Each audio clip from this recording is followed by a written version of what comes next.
well, I deserve a cherry bomb. So, ladies and gentlemen, please welcome my friend Amy Watson.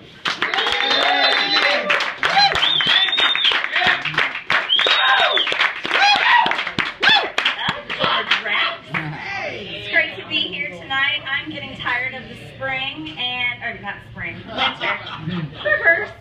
Getting tired of the potholes that are coming out with spring. I saw in the paper today that the city is working on filling those. They've created a hotline for that. So I'm going to spend the next week just getting on that phone and calling and just driving down 11th Street. Another one, another one, another one. Ash, another one, another one, until they get them full. I did see them working today though, so I'm very hopeful. But one thing I've been doing all winter long is watching a lot of Netflix and TV, so I'm a little bit addicted. Does anybody have to share the TV with your spouse or significant other? Yeah. That's always fun, right? I mean, like, you know, we get along until football season's over, and then, like, we don't have anything that we can agree upon. Like, she likes history, and I like reality. She likes fishing, and I like fashion. So we don't have a lot of things in common when it comes to that. So we do the 50-50 watch. You watch your show, and then I'll watch my show. Okay, that sounds great. But we always start with her show, and that goes along fine, right? I learn all about Alaska that there ever could be to know. Everything about Alaska. I learned how to build in Alaska, how to expedition in Alaska, how to survive in Alaska, how to be a really freaky family in Alaska. I've learned all of these things. But when I put on one of my shows, like Let's Get to Survivor or Amazing Race or any of the multitude of shows I like to watch, like 5 seconds. Oh, that's stupid. Why are they doing that? Oh my God, who cares if their hair is like that? You know, Project Monterey, forget it. Like, I'm not getting 2 seconds into that show. So I just get up at like 4 a.m. to watch anything I want to watch, like by myself in perfect silence.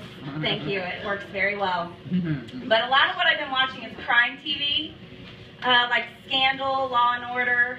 I heard the Ice-T reference. You know, I've been watching a lot of crime TV, and it's kind of skewed my way of thinking. The other day I got an email from my boss, and it said, "The American Pelican has flown."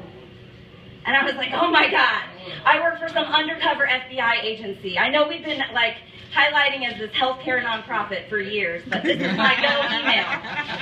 I have got some secret mission now. I don't know what it is or what crime we're going to fight in healthcare.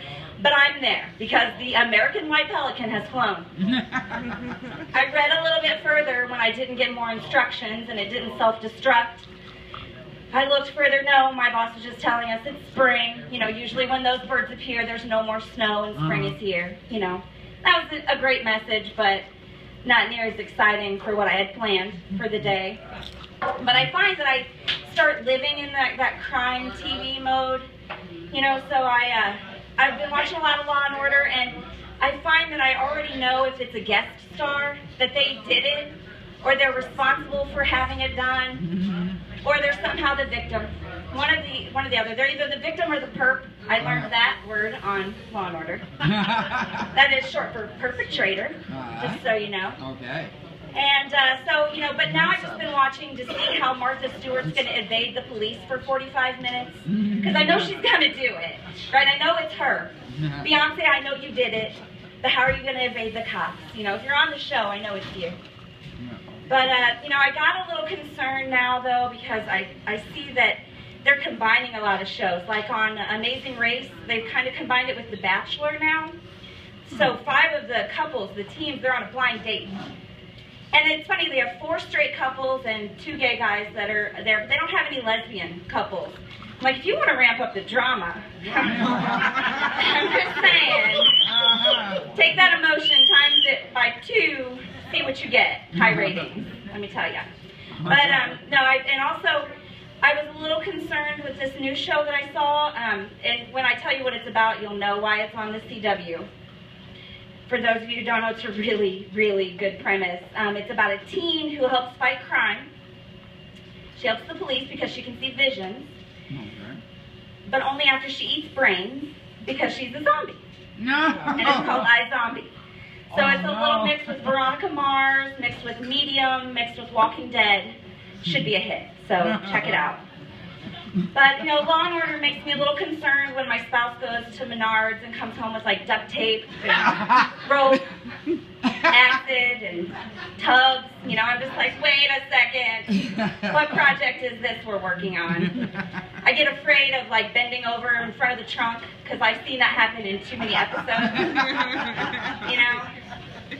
And then, of course, you know, she wanted a gun for her birthday, which I was fully supportive of because I like to shoot, you know. So I'm like, wait a second.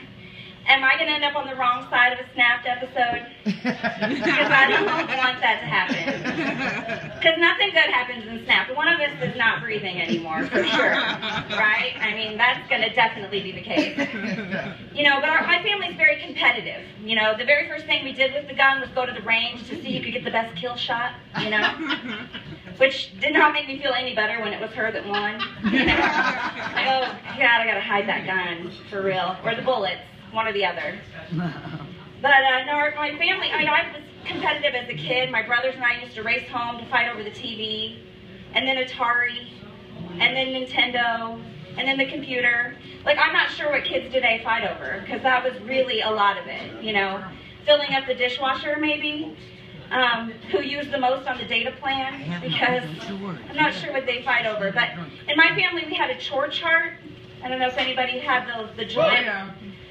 Well, that was my first management experience because I have two younger brothers, so I got to boss them around a lot on the chore chart because they didn't care if it got done, but I really, really did. I was the goody two-shoes in the family, so I know they probably have emotional scars from my bossiness, for sure, but I have physical ones from what they did to me after, so I think it balanced out, maybe. But no, and you know, my current family, you know, my kids and my spouse, we race to the car. We have arm wrestling contests. But my favorite family contest is our freestyle rap battles. If you guys don't do these at home, you should. Because I'll tell you what, freestyle, oh my gosh, they are great. Like, my daughter and I rap a lot. You know, we have fun with it. My spouse and my son are accountants. Okay? Give it up for accountants. How many times do people say that? Really? But yeah, well, I just did. Start anything. But whenever we have a freestyle rap battle, they turn into like some rap master. Like, I don't even know where it comes from. Like, I'll get up and I'll be like, rapping at George Rank's open mic on a Wednesday night. Yo, it's feeling good out here in the George Rank's hood. You know, okay, fine, great, you know. They'll get up. Yo, roses are red, violets are blue. Here is the rap that I wrote for you. Bam. And I'm out. Accountant style. Thanks, you guys. Been great.